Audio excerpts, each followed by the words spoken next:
को जानता नहीं, या तो बुद्धि गुड़िया का खेल समझता है। अरे इस युग में कितने बच्चे अनाथ हो जाएंगे, माताएं विधवा हो जाएंगी, रक्त की नदियां बहेंगी, कितने का सुहाग उजड़ जाएगा। यहाँ पर कौवे मरवाएंगे, गीत मरवाएंगे, सियार लाशों को नोच नोच कर खाएंगे। इतना नरसिंगार होगा तो समझता है कि युद्ध कर सरनिया भी। इतना कहा धृतराष्ट्र ने हाथ दबा दिया, बेटा बना हुआ काम बिगड़ जाएगा, कैसे भी कृष्ण को अपने पक्ष में करो। तो दुर्योधन ने कहा कि गोविंद ये राजपाट की बात है तो हम बाद में भी कर लेंगे, चलो मेरी माता ने तुम्हारे लिए व्यंजन बनवाए हैं, 56 भोग बनवाए हैं, चलो भोग पाओ। भगवान ने कहा कि दुर्योधन हम तुम्हारे यहाँ पर भोजन नहीं करेंगे। देखो दुर्योधन भगवान का संधि है, दुर्योधन की बेटी भगवान के पुत्र शाम के संग विवाह हुआ है, लक्ष्मण संधि खा संधि। लेकिन भगवान कह रहे कि दुर्योधन तेरे यहाँ पर भोजन नहीं करूंगा। क्यों? बोले भोजन वहां पर करना चाहिए कि भोजन के अभाव में अगर प्राण निकल रहे हैं तो प्राणों को बचाने के लिए भोजन करना चाहिए। मेरे प्राण नहीं निकल रहे। दूसरी बात है भोजन वहां पर करना चाहिए कि अगर कोई प्रेम से भोजन कराता है तो भले पेट भरा हो, प्रेम से भोजन करा रहा है तो वहां पर भोजन आ करना चाहिए।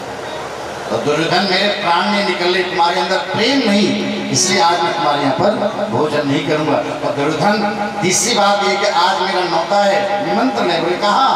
बोले विदुर काका के यहाँ पर मेरा नौता है। विदुर जी आम सभा में बैठे बैठे सुन रहे थे। विदुर जी मन में सोचने लगे मैंने तो नौता कभी दिया ही नहीं, लेकिन कृष्ण मेरे यहाँ पर भोजन करने के लिए कह रहा है, अवश्य आएगा, वचन दिया है आएगा। तुरंत विदुर जी वहां से खड़े हुए और ग्वालों की जहाँ पर मोहल्ला है वहां पर दौड़े, बजाती हो दौड़े कि मेरे कन्हैया को, मेरे लाला को माखन इससे बहुत प्रिय है, इसलिए माखन लेने के लिए दौड़ पड़े। दुर्योधन की मिठाई का त्याग करके विदुर जी जैसे कहे पीछे से भगवान आए हैं। सुलभा जी अपनी कुटिया में अंदर स्नान कर रही थी, दरवाजा बंद था।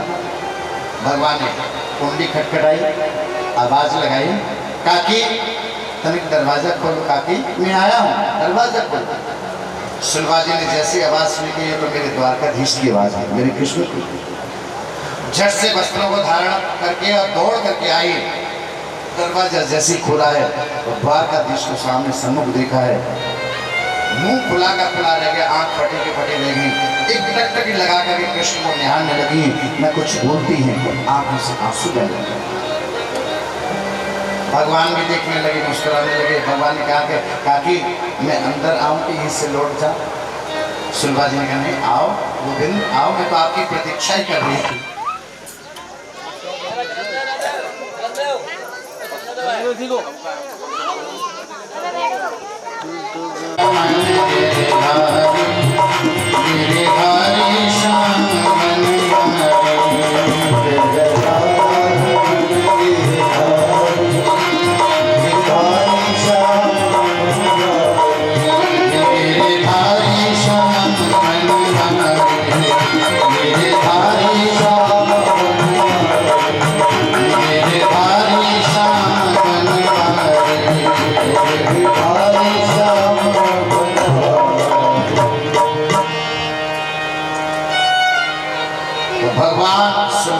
कुटिया पर पहुंचे हैं। सुलभा जी उनको अंदर लेकर के गई है।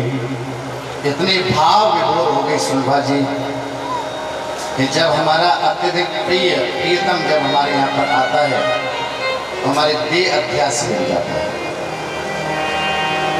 जब मैं था तब हरि नहीं, अब हरि है मेरा, प्रेम गली अतिसागरी जामे दो न समा। प्रेम की जब पराकाष्ठा होती है तो परमात्मा स्वयं दौड़ करके चले आता है। भगवान आए, कुटिया में प्रवेश किया।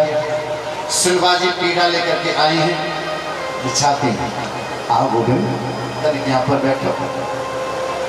भगवान जैसे बैठने के लिए होते तो सुलभा जी कहती गोविंद अभी अब यहाँ पर ठीक नहीं। क्यों?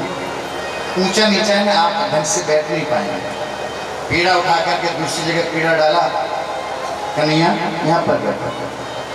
भगवान जैसे बैठने के लाला यहाँ पर ठीक नहीं। बोले क्यों काटे? बोले यहाँ पर चींटियाँ घूम रही ना, आपको काटेंगे। भगवान उन्हें खड़े हो गए, फिर पीड़ा लेकर के तीसरी जगह डाला। भगवान बैठने के लिए जैसे टोक दिया, कन्हैया लाला यहाँ पर। कहा कि आप हमको कहीं भी तो बिठा लो, आप बार बार बिठाते हैं, बार बार उठा देते हैं, बिठा ला। सुलभा जी ने कहा कि कन्हैया तुम्हारे काका जी अभी आते होंगे तुम्हारे लिए कुछ लेकर के, भूख लगी है ना लाला? हाँ काकी बहुत जोर की भूख लगी। मैं कुछ देखती कुछ भूख। एक टोकरी में केले रखे थे, सुलभा जी केले लेकर के आई, सामने बैठ गई है। भगवान को टकटकी लगा करके देख रही है। भगवान मुस्कुरा रहे हैं, केला लेकर के छील रही है। केले के तो नीचे पटक देती है तो छिलका भगवान बड़े प्रेम से वो छिलका खाने लगे हैं। भगवान वस्तु के भूखे नहीं, भगवान तो केवल प्रेम के भूखे। एक छिलका, दूसरा छिलका, तीसरा छिलका, चौथा छिलका खाते जा रहे हैं परमात्मा, ये भूल के उसका देह अध्यास मिट गया, उसका केवल तदेकता परमात्मा में हो गई, कृष्ण में हो गई, इसलिए वो कृष्ण के अलावा और कुछ नजर नहीं आ रहा। इतनी देर में विदुर जी आ गए। विदुर जी ने आकर कहा, अरे देवी सुनती हो, देखो मैं माखन मिश्री लेकर के आया हूँ, जल्दी आओ, बाहर आओ। सुलभा जी बाहर आई, अंदर आओ प्रभु। नहीं मैं अंदर नहीं आऊंगा। देखो आज कृष्ण ने मेरा इतना बड़ा मान बढ़ा दिया कि बड़ी सभा में कह दिया कि आज तो मैं भोजन करूंगा विदुर काका के यहाँ पर। मेरा कन्हैया आ रहा होगा, मैं द्वार पर खड़े होकर प्रतीक्षा करूंगा, अगर मैं द्वार पर नहीं मिला तो वही लौट ना जाए, इसलिए मैं यहीं पर हूँ। सुलभा जी ने कहा कि अंदर तो आओ, देखो अंदर कोई बैठा है, अंदर आओ देखो। विदुर जी ने जैसे अंदर झांक करके देखा तो भगवान पीड़ा पे बैठ करके मुस्कुरा रहे थे और केले के छिलके खा रहे थे। विदुर जी अंदर आए, अंदर आकर के भगवान से कहा, अरे गोविंद कन्हैया आप कब आए? भगवान ने कहा कि काका जी आप जब बाजार की तरफ दौड़ लगा रहे थे ना, हम पीछे से आए। अच्छा कन्हैया, अरे सुलभा देवी तुमने कुछ खिलाया? अरे दुर्योधन के यहाँ पर कुछ खाया नहीं, इसने भूखा है मेरा कन्हैया, मेरा लाला भूखा है, कुछ खिलाया कि नहीं खिलाया? सुलभा जी ने कहा कि बस केले रखे थे, मैंने बस केले ही खिलाया। विदुर जी ने देखा कि केले तो सब नीचे पड़े हुए हैं और भगवान के हाथ में छिलका लगा हुआ है और भगवान बड़े प्रेम से छिलका खा रहे हैं। तब विदुर जी ने कहा, सुलभा तू बाबरी है गई, पागल हो गई, तुझे ये नहीं पता कि अपने कृष्ण को तो छिलका खिलाएगा, केला खिलाएगा। लाला आप भगवान को भले ही तुलसी दल चढ़ाओ, लेकिन प्रेम से तुलसी दल चढ़ाओ तो भगवान स्वीकार करें। आप अब 56 भोग लगाओ, लेकिन अहंकार से मैंने 56 भोग लगाए, मैंने बांके बिहारी के, कैला देवी के, मैंने मैया के 56 भोग लगाए, अपना नाम करने के लिए, अपना अभिमान बढ़ाने के लिए लगा रहे हैं, तो भगवान स्वीकार करने वाले नहीं। इसलिए प्रेम से भगवान को कहते कोई पत्र पुष्प भी अर्पण कर दे तो भी नहीं स्वीकार करना, इसलिए प्रेम चाहिए भगवान। कि दुर्योधन की मेवा त्यागी, दुर्योधन की मेवा त्यागी, साग विदुर घर खाई, सबसे ऊंची सगाई, सबसे ऊंची सबसे ऊंची सगाई, सबसे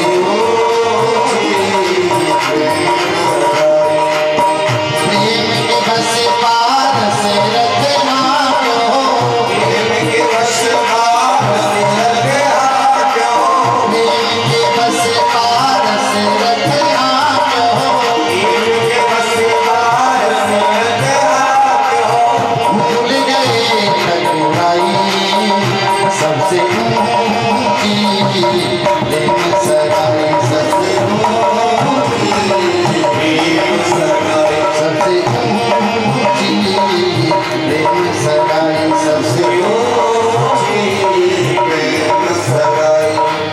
राजसूय के युधिष्ठिर कीन्हो, राजसूय के युधिष्ठिर कीन्हो, राजसूय के युधिष्ठिर कीन्हो, राजसूय के युधिष्ठिर कीन्हो, काम झूठ उठाई, सबसे ऊंची प्रेम सगाई, सबसे ऊंची प्रेम सगाई, सबसे ऊंची प्रेम सगाई, सबसे ऊंची प्रेम सगाई।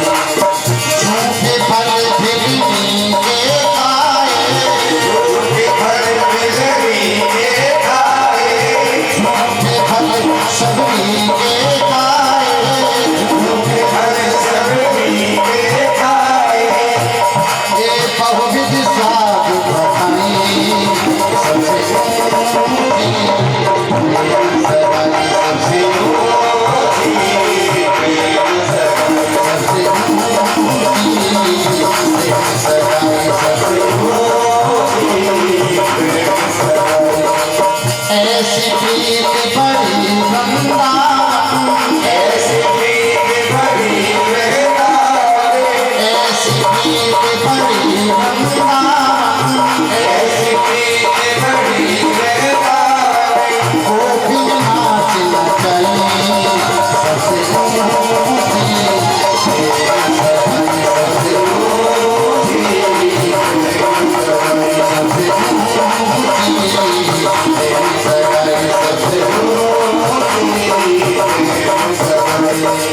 सूर्य को यह लायक नाही, सूर्य को यह लायक नाही, सूर्य को यह लायक नाही, सूर्य को यह लायक नाही। कह लगे करो बड़ाई सबसे ऊंची, प्रेम सगाई सबसे ऊंची, सबसे ऊंची, प्रेम सगाई सबसे ऊंची, सबसे ऊंची, प्रेम सगाई सबसे ऊंची। तो जहाँ प्रेम की पराकाष्ठा होती है यहीं पर परमात्मा का वास होता है। देखो 3 शब्द हैं, प्रेम, परिवार और परमात्मा। जिस परिवार में प्रेम होता है वहां पर परमात्मा का वास होता है। मतलब परमात्मा शरीर रूप लेकर के प्रकट होते हुए नहीं, आनंद के रूप में परमात्मा होता है। एक बार एक सेठ जी पर भगवान के परम भक्त थे। रात्रि में जब सो रहे थे तो लक्ष्मी जी ने उनको दर्शन दिया और कहा कि लक्ष्मी जी ने कि सेठ जी हम आपके घर पर इतने वर्षों से रहे, अब तो हम आपके घर से विदा होकर के जा रहे हैं। अगर आपको कुछ मांगना है तो मांग लो। सेठ जी ने कहा कि मैया मैं अपने परिवार वालों से पूछ करके आपको बताऊंगा कि मैं आपसे क्या मांगूंगा। प्रातःकाल हुआ, सेठ जी की 3 बहुएं थी और तीनों बहुएं अलग अलग स्वभाव की थी। एक सत्वगुणी स्वभाव की, एक रजोगुणी स्वभाव की, एक तमोगुणी स्वभाव की। तो सबसे बड़ी जो बहू थी तमोगुणी स्वभाव की। सेठ जी ने बड़ी बहू से पूछा, बेटा लक्ष्मी जी ने कहा है कि हमारे घर से विदा होकर के जा रही है, कुछ मांगने के लिए कहा है, तो बताओ हमको क्या मांगना चाहिए। तमोगुणी स्वभाव की बहू थी बड़ी, उसने कहा कि पिताजी लक्ष्मी जी से मांगना कि पड़ोसी हमको बहुत परेशान करता है, जाके दोनों टांग टूट जाए, दोनों टांग टूट जाए इसमें। तो सेठ जी बड़ी जोर से हंसे, मुस्कुराए, कैसी पागल है, मांग क्या रही है, लक्ष्मी जी से मांग रही है कि दोनों टांग टूट जाए पड़ोसी। मझली बहू से कहा कि बेटी तुम बता क्या मांगे। तो मझली बहू ने कहा कि पिताजी लक्ष्मी जी से कहना कि मैया हमारे घर को पूरे हीरे मोती जवाहरात से भर करके भले चली जाए। तो सेठ जी फिर हंसे, कैसी पागल है, जब लक्ष्मी चली जाएगी तो ये हीरे मोती कहाँ दिखेंगे, ये भी लुटने वाले। सबसे छोटी बहू थी वो सत्वगुणी स्वभाव की, सत्संगी थी, किसी सद्गुरु की शिष्या थी। उससे पूछा सेठ जी ने कि बेटी लक्ष्मी जी घर से विदा होकर के जा रही है तो हमको क्या मांगना चाहिए। तो उसने कहा कि पिताजी लक्ष्मी जी से प्रार्थना करना, हाथ जोड़ करके कहना, हे मैया आपने बड़ी कृपा की, आप इतने वर्षों तक हमारे घर पर निवास किया, आपने आपकी बड़ी कृपा, आप हमारे घर से विदा होकर के जा रही हैं तो हमको इतना प्रदान करना कि हमारे घर में आपस में प्रेम बढ़ता रहे, सभी परिवार में प्रेम बढ़ता रहे, संत सेवा, गौ सेवा, ब्राह्मण सेवा हमारे घर में नित्य होती रहे, बस इतना प्रदान। सेठ जी की समझ में आया, रात्रि में सोए हैं, लक्ष्मी जी ने पुनः दर्शन दिया है तो लक्ष्मी ने कहा मांगो सेठ जी क्या मांगना चाहते हैं। तो सेठ जी ने कहा कि मेरी सबसे छोटी बहू ने कहा है कि हमारे पूरे परिवार में आपस में प्रेम बढ़ता रहे, ब्राह्मण सेवा होती रहे, गौ सेवा होती रहे, संत सेवा होती रहे, इतना प्रदान। लक्ष्मी जी ने कहा अरे सेठ जी तुमने क्या मांग लिया कि जहाँ पर आपस में प्रेम होता है, जहाँ संत सेवा, ब्राह्मण सेवा, गौ सेवा होती है, वहाँ तो परमात्मा का वास होता है, और जहाँ परमात्मा का वास, मैं तो परमात्मा की दासी, तो अब आपके घर को छोड़ के कहाँ जा सकता है, तो मैं तो अब आपके घर पे ही रहूँगी। तो जहाँ प्रेम है, प्रेम की पराकाष्ठा है, वहीं पर आनंद के रूप में परमात्मा का वास है। विदुर जी तीर्थ यात्रा करने के लिए निकल पड़े हैं। उद्धव जी से मुलाकात हुई है यमुना के किनारे, और भगवान के चरण पादुका लेकर के उद्धव जी बद्रिकाश्रम जा रहे हैं। अंतिम उपदेश उद्धव जी को किया है भगवान ने, लेकिन उद्धव जी ने विदुर जी को मैत्री मुनि के पास भेजा हरिद्वार, और गंगा के तट पर विदुर जी नीचे बैठ कर के प्रश्न कर रहे हैं और मैत्री मुनि होकर उत्तर दे रहे हैं। ये कथा हम कल ठीक 12 बजे प्रारंभ करेंगे। आज हम 3 स्कंद तक पहुँचे हैं, कल हम 10वें स्कंद तक पहुँचेंगे। कल ठीक आज मैं 12 बजे बैठा हूँ, कल आप टाइम से आ जाना, मैं 12 बजे बैठ जाऊँगा। भले कोई आए चलिए तो आप दोनों को आ जाना। मैं अपनी कथा मुझे पूरी करनी है, इसलिए ऐसे जितनी माता हैं ना, पहले घर में खाना खाएंगे, फिर खर्राटे लेंगे, खर्राटे लेकर तो अब चलो, और लाइट चली गई है तो वहाँ पे कम से कम वो जनरेटर चलेगा, कूलर की हवा तो मिल जाएगी, तो तब आओगे घर। एक तो बहुत कोई 4 बजे, कोई 5 बजे, कोई 3 बजे ऐसे आते हैं। बगल में भी रहती है, आसपास ही तो रहती, ज़्यादा बड़ा गाँव तो नहीं है। मैं जानता हूँ, सबको जानता हूँ, भले कि आज गाँव में कम आया हूँ, लेकिन यहीं पर आसपास रहते, लेकिन निकल करके नहीं आते। और कुछ बहनें तो ऐसी हैं जो हमारी भांजियाँ, जो अपनी ससुराल से ही कथा सुनने के लिए मूड लीड आ रही, कथा सुनने के लिए आई सो मायके, लेकिन कथा में आने नहीं। ऐसी बात है ना। तो कल समय से आए और यहाँ पर कथा का आनंद लेंगे। नंदोत्सव कल धूमधाम से मनाया जाएगा। यहाँ पर बड़े प्रेम से नंद घर आनंद भयो जय कन्हैया। कल हम कुछ संक्षेप में कथा कहते हुए जाएंगे, कुछ विस्तार से करेंगे। तो मुझसे आप प्रश्न मत कर लेना कि महाराज आपने ये कथा क्यों नहीं की, तो समय का अभाव है। वैसे तो कथा सूर्योदय से प्रारंभ होनी चाहिए, लेकिन आप तो नहीं बैठ पाएंगे, कोई भी नहीं बैठ पाएगा। सूर्य अस्त तक कथा चलनी चाहिए, लेकिन कोई बात नहीं, अगर 5 घंटे भी कथा चलती है तो भी हमको कुछ न कुछ मिल जाएगा। तो कल ठीक 12 बजे आपको बस, कल 6 भी बज सकते हैं, 7 भी बज सकते हैं, 8 भी बज सकते हैं। अच्छा, हाथ ऊपर उठा के बताओ, कल अगर 7 बजे तक कथा चली तो बैठेंगे? 8 बजे तक कथा चली तो बैठेंगे? 9 बजे तक कथा चली तो बैठेंगे? तुम बैठे रही हो, मैं तो अपने कमरे में सो जाऊँगा। मैं कहती हूँ हाँ। और कल अगर कोई आपके पतिदेव अगर कथा सुनने नहीं आते तो चिट्ठी लिखा ना कि कल ना देर हो जाएगी, हम विलम्ब से आएंगे, ऐसा ना ढूंढने के लिए कहीं और निकल जाए। तो वैसे तो भगवान का कल अवतार 12 बंद करूं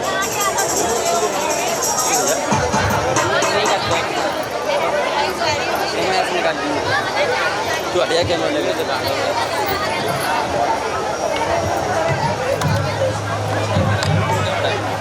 Radha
सुखदेव जी महाराज की, श्री परीक्षित महाराज की, सद्गुरुदेव भगवान की, नमः पार्वती।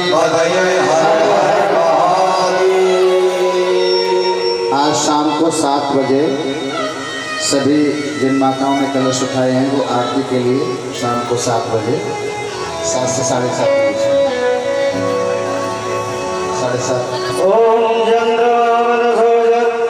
7:30 बजे यहाँ पर आएंगे आरती के लिए।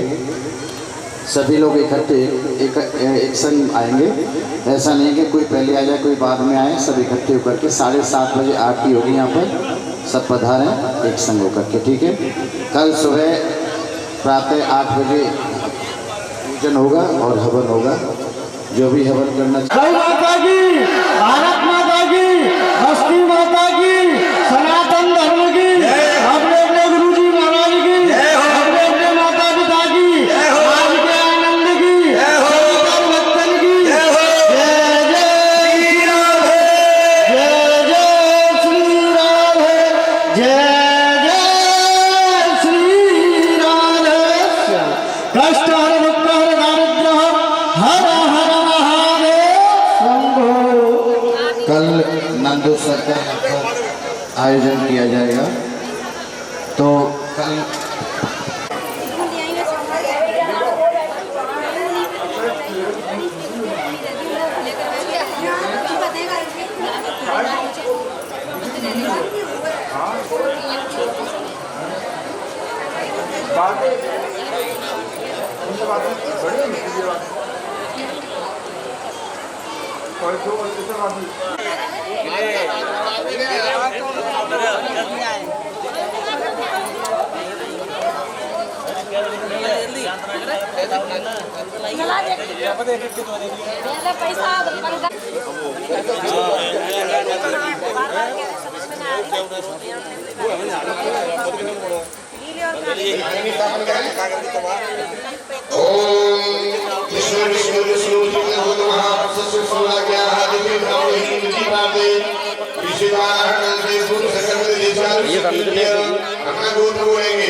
अपना नाम बोले कोई अपना गोत्र बोलेंगे, अपना नाम बोलेंगे।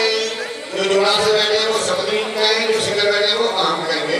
सपनी को आम अक्षर में फलप्राप्ति कामनार्थम ही सर्वतो भद्रमंडलस्य जीवानां विधारभ्या प्रवृत्ति आविर्भावानुज कर्महं करिष्ये।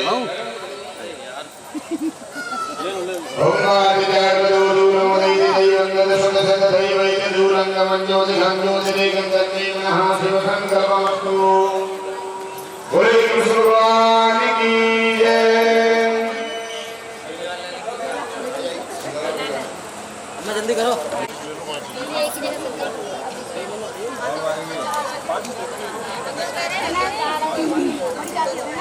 हाँ जेरी बड़ी चाची बड़ी चाची ना बहुत बड़ी दाल है ही नहीं।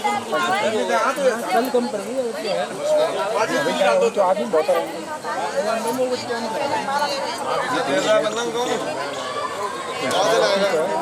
निकलने दो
हटो नहीं बेटा वहाँ पे काम नहीं बिगाड़ना।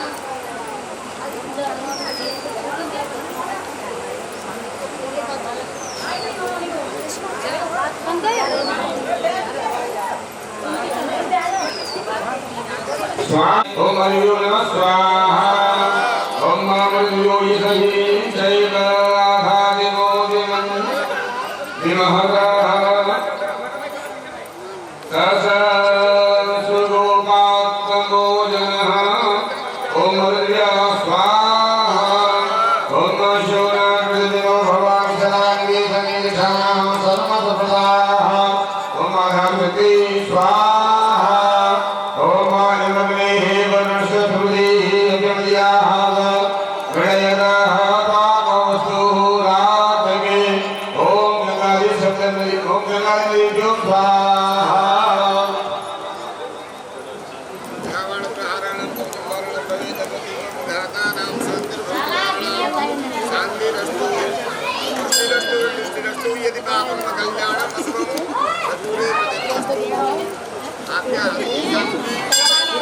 छोड़ना और आप खड़े हो जाइए, राम करेंगे। बोले कृष्ण भगवान की जय। जुड़ा आगे जुड़ा से बैठे, एकाग्रती बंधन नहीं हुआ है वो ग्रंथि बंधन करवा लेंगे।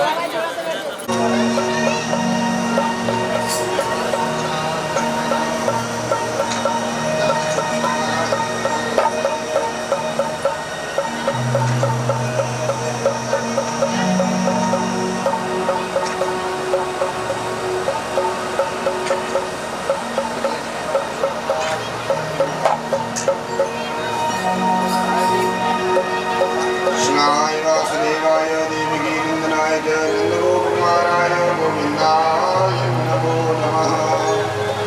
श्रीकृष्णाय नमः। श्रीराधाकृष्णाभ्यां नमः। नैवेद्यं निवेदयामि।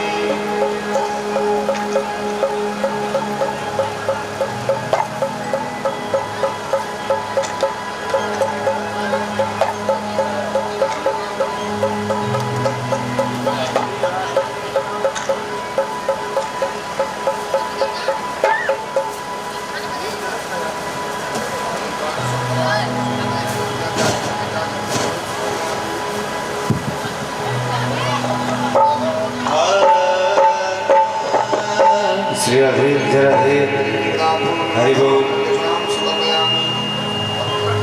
हरि बोल श्री राधे जय राधे जय राधे जय राधे श्री राधे श्री राधे श्री राधे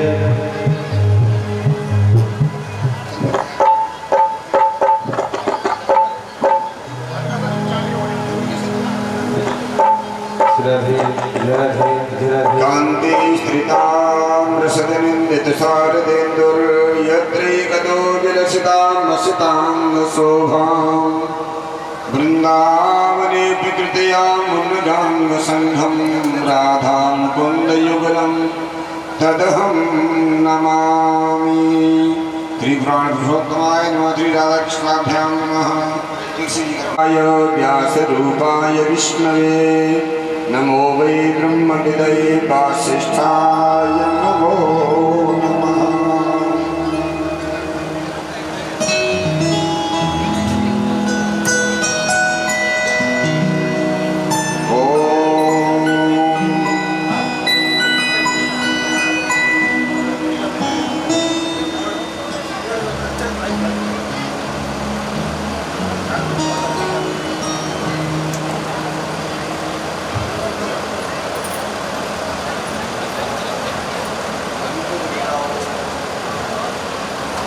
यस्वानुभावमखिलश्रुतिसारमेकम् अध्यात्मदीपमतिदितिरिषदान्तबोधं संसारिणा करुणयाः पुराणगुह्यं तं व्यासशोनमुपयामि गुरुं मुनीनाम्।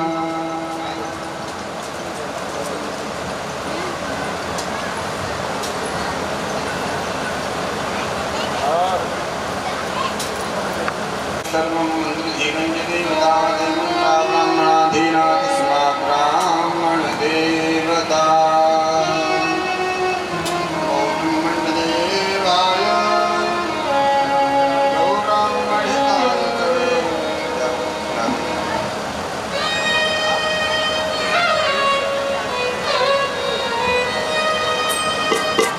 देवकान्ते सामा शान्तिरोधि देवी विश्वाभिन्नम् आत्मानम् अभिन्नम् आरोग्यार्थयाराधिकं तस्ते वृक्षाल्यं पुष्पाञ्जलिं। हरिः ओम नारायणाय विद्महे वासुदेवाय धीमहि तन्नो विष्णुः प्रचोदयात्। नानासुगन्धपुष्पाणि यथा कालोद्भवानि च पुष्पाञ्जलि भोगे सर्वभ्राम करण प्रधान विसरचिरागा जो जस करहि सो तस फल चाहा। जीवन में हमारे जीवन में केवल कर्मों का ही परिणाम भोगते हैं। गीता जी के अनुसार दो प्रकार के कर्म होते हैं, एक विहित कर्म होता है, एक निषिद्ध कर्म होता है। विहित कर्म से हमको कोई आवाज उत्पन्न होता है, विहित कर्म से हमको सुख होता है और निषिद्ध कर्म से हमको दुख होता है। इसलिए कर्म करने में प्रत्येक जीव को सावधानी बरतनी चाहिए, कर्म में कुशलता होनी चाहिए। दृष्टांत दिया करता हूँ कि पुराने ज़माने में विद्यार्थी गुरुकुल में विद्या अध्ययन करने के लिए जाते थे और गुरुजी उनकी परीक्षा करते थे कि उनको कोषा तोड़ने के लिए भेजते थे जंगल में। तो जो विद्यार्थी कुशा तोड़ने में अपने हाथों को नहीं चीरता, फाड़ नहीं मिलता, तो वो कुशा तोड़ने में कुशल है। कुशा तोड़ते तोड़ते किसी के हाथ चीर न जाए या घायल न हो जाए, ऐसी सावधानी से कोई कुशा तोड़ करके लाते हैं, तो गुरु जी कहते हैं कि जाओ तुम कर्म करने में कुशल हो, अब तुम गृहस्थी का पालन करो। लेकिन जो विद्यार्थी कुशा तोड़ते तोड़ते हाथ घायल हो जाते हैं, रक्त निकलने लगता है, तो गुरु जी कहते हैं कि अभी तुम कर्म करने में कुशल नहीं। इसलिए उनको पुनः विद्या अध्ययन कराते हैं, व्यावहारिक विद्या। तो हमारे जीवन में कर्म ऐसे होने चाहिए कि जिस कर्म से हम सबको सुखी करें। जो व्यक्ति सुखी होता है वो दूसरों को सुखी करता है, और जो व्यक्ति दुखी होता है वो दूसरों को दुखी देता है। तो कुछ ऐसे कर्म होते हैं कि हम शरीर से कर्म करते हैं, कुछ ऐसे कर्म होते हैं कि हम मानसिक कर्म करते हैं, कुछ हमारे स्वभाव के कारण कर्म हो जाते हैं। कर्म 3 प्रकार के होते हैं। एक होते हैं क्रियमाण कर्म, दूसरे होते हैं संचित कर्म, और तीसरे कर्म होते हैं प्रारब्धिक कर्म। कुछ कर्म ऐसे हैं कि हमको तुरंत फल प्रदान करते हैं। जैसे हमने आपको सम्मान दिया तो आपने मुझको सम्मान दे दिया। कोई व्यक्ति किसी को अपमानित करता है तो उसको अपमान मिल गया, तो तुरंत फल मिल जाता है। लेकिन कुछ कर्म ऐसे हैं कि कुछ समय बाद हमको फल प्राप्त होता है। जैसे आज हमने खेती बोई है तो तुरंत तो फल नहीं मिलेगा, कुछ समय बाद ही उसका फल मिलेगा। तो इसको संचित कर्म कहते हैं। कुछ कर्म ऐसे होते हैं कि हमारे जन्मों जन्मों जाकर के हमारे कर्म इकट्ठे हो जाते हैं, फिर वो प्रारब्ध के कारण हमको सुख दुख प्रदान करते हैं, तो इनको प्रारब्ध के कर्म कहते हैं। कभी कभी हमारे जीवन में अचानक सुख हो जाता है, अचानक दुख हो जाता है, तो ये हमारा प्रारब्ध है। हमने इस जन्म में ऐसा कोई कर्म नहीं किया जिससे हमको दुखी होना पड़े, लेकिन कभी न कभी दुखी हो ही जाते हैं। आपने देखा है कि मनुष्य तो एक से हैं सब, लेकिन एक मनुष्य फुटपाथ पर बैठ कर के भीख मांग रहा है और एक मनुष्य राजा बन करके बैठा है। कारण क्या है? और उसके कर्म। आज राजा बन करके बैठा है, एक संत है तो एक दुखी है, जेल में पड़ा है कोई नहीं। तो सब अपने अपने कर्मों का परिणाम ही है। 2 प्रकार के लोग होते हैं, एक होते हैं नंद और दूसरे होते हैं ननद। नंद उसे कहते हैं जो दूसरों को आनंद प्रदान करते हैं, जो दूसरों को आनंद देते हैं, उन पर आनंद प्रकट करके आते हैं। इसलिए नंद घर आनंद भयो जे कन्हैया। तो हमको नंद बनने की आवश्यकता है, ननद बनने की आवश्यकता। ननद का मतलब है भाई की बहन। भाभी को तभी आनंद आता है जब वो ससुराल चली जाती है। नहीं तो सबसे बड़ी चुगलखोर तो वही होती है, अपनी भाभी की एक एक चुगली आकर के मैया से कर देते कि भाभी ने आज ऐसा खाया, ऐसा पिया, ऐसा किया। तो सबसे बड़ी चुगलखोर होती है, बुरा मत मानो। लेकिन यहाँ पर जो कथा सुन रहे हैं उनके लिए नहीं है, आप लोग ननद नहीं हो सकते। जो सत्संग में जाते हैं, कथा में जाते हैं, कीर्तन में जाते हैं, वो ननद नहीं हो सकते। ननद का अर्थ थोड़ा समझ लें। ननद का अर्थ होता है ना ओमा नंद। ना माने नहीं, नंद माने नंद। जो नंद नहीं है उसका नाम ननद। समझ गए? जो अपने कर्मों से सबको दुखी करते रहते हैं, अपने स्वभाव से दुखी करते रहते हैं, उसका नाम है ननद। और हर गांव में, हर मोहल्ले में, हर शहर में कोई कोई ननद मिल जाता है कि जो दुखी होता है वो दूसरों को दुखी करता रहता है। कई कई गांव में ऐसे ऐसे लोग होते हैं कि खुद शांति से रहते नहीं और दूसरों को भी शांति से रहने नहीं देते। ऐसे भी लोग हैं, ठीक है। कई कई लोग ऐसे कि नाक में दम कर लेते तो लोग कहते हैं कि भैया ये कम मरेगा, शांति से तो।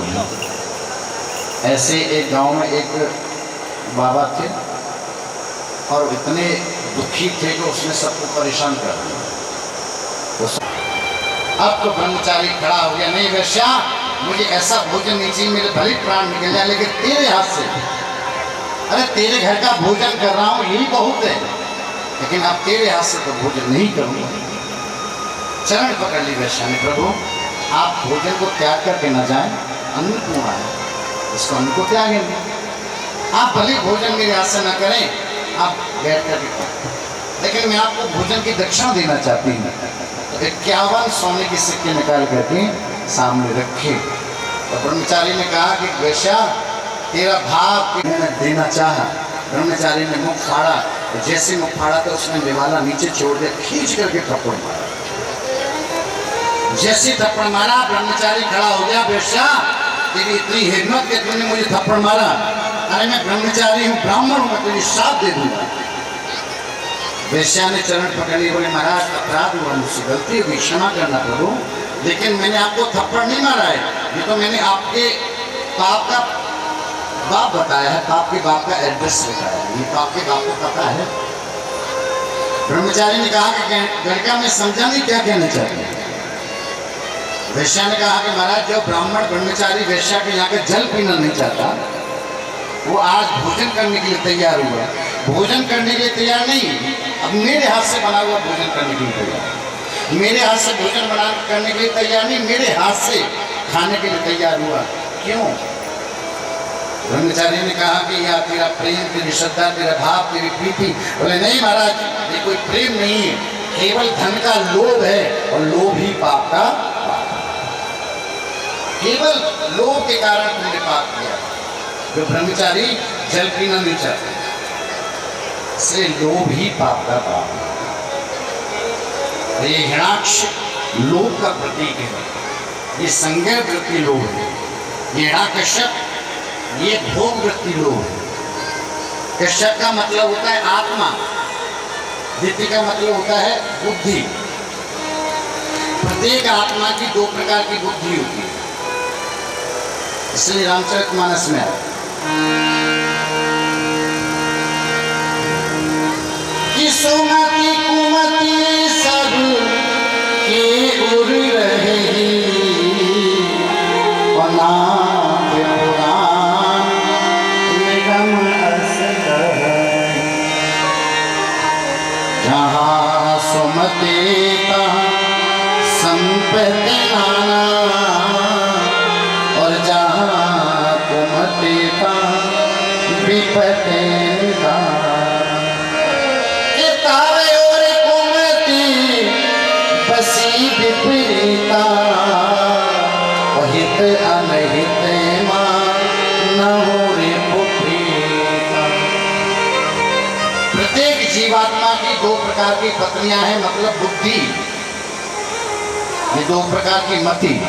राम के चरणार बिंदे, नगर के चरणार बिंदे, राम के चरणार बिंदे, नगर के चरणार बिंदे, मेरे तो आधार राम के चरणार बिंदे, मेरे तो आधार राम के चरणार बिंदे, मेरे तो आधार राजा राम के चरणार बिंदे, मेरे तो आधार राजा राम के चरणार बिंदे, श्याम के चरणार बिंदे, श्याम के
हे गोपाल राधे गोविंद हे गोपाल राधे कृष्ण गोविंद हे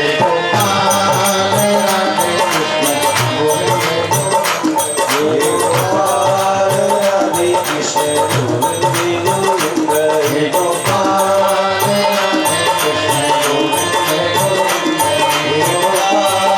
राधे कृष्ण गोविंद कृष्ण गोविंद गोविंद कृष्ण गोविंद गोविंद कृष्ण गोविंद गोविंद कृष्ण गोविंद गोविंद कृष्ण गोविंद गोविंद कृष्ण गोविंद गोविंद कृष्ण गोविंद गोविंद गोपाल राधे कृष्ण गोविंद गोविंद गोपाल राधे कृष्ण गोविंद कृष्ण गोविंद गोविंद गोपाल राधे कृष्ण गोविंद गोविंद गोपाल राधे कृष्ण गोपाल राधे कृष्ण गोविंद गोपाल राधे कृष्ण कृष्ण गोविंद गोविंद कृष्ण गोविंद गोविंद कृष्ण गोविंद कृष्ण गोविंद गोविंद कृष्ण गोविंद कृष्ण गोविंद गोविंद कृष्ण गोविंद गोविंद हे गोपाल राधे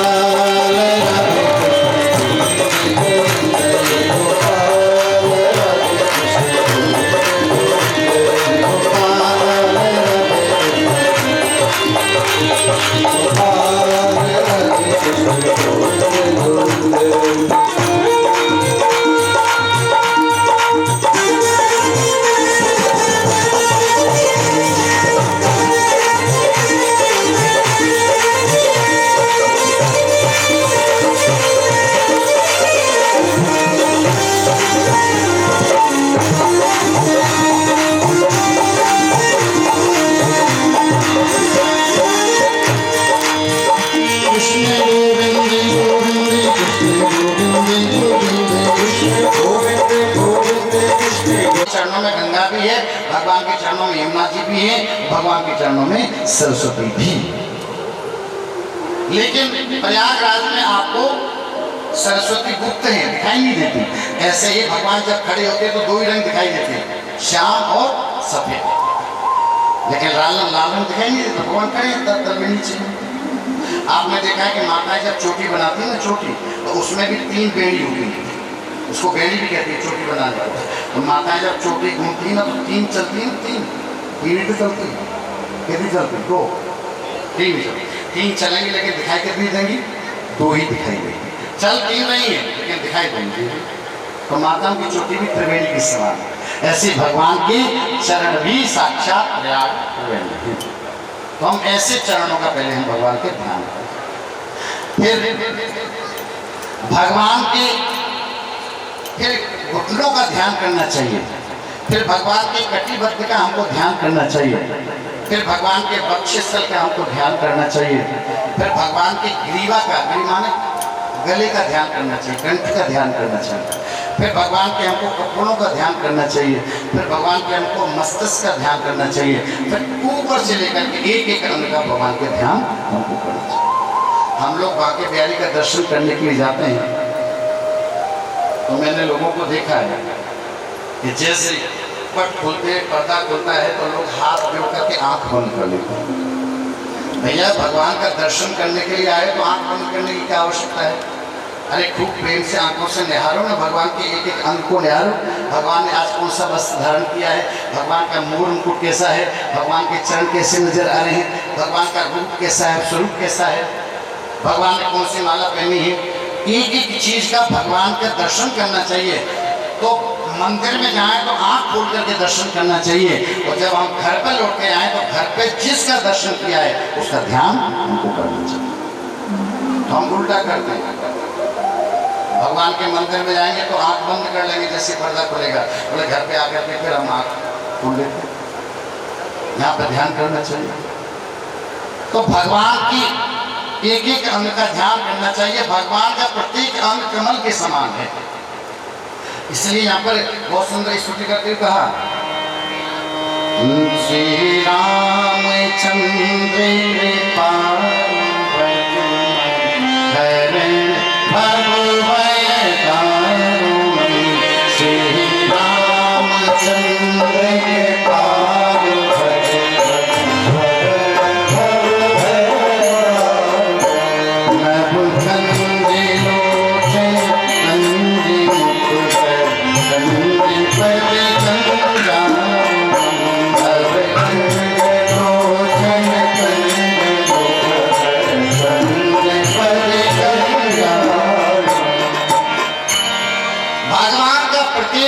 कमल के समान है।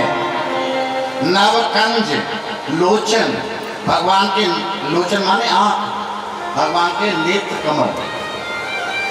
नवकंज लोचन, कंज भगवान का मुख कमल। कर कंज भगवान के हाथ भी कमल के समान है। पद कंजार भगवान के चरण भी कमल के समान है। अच्छा, एक प्रश्न और है मेरा, यहाँ पर भगवान के प्रत्येक अंग को कमल से उपमा दी है। संसार के किसी भी फूल से भगवान के अंग की यहाँ पर उपमा नहीं दी, केवल कमल के फूल से ही उपमा दी। क्यों?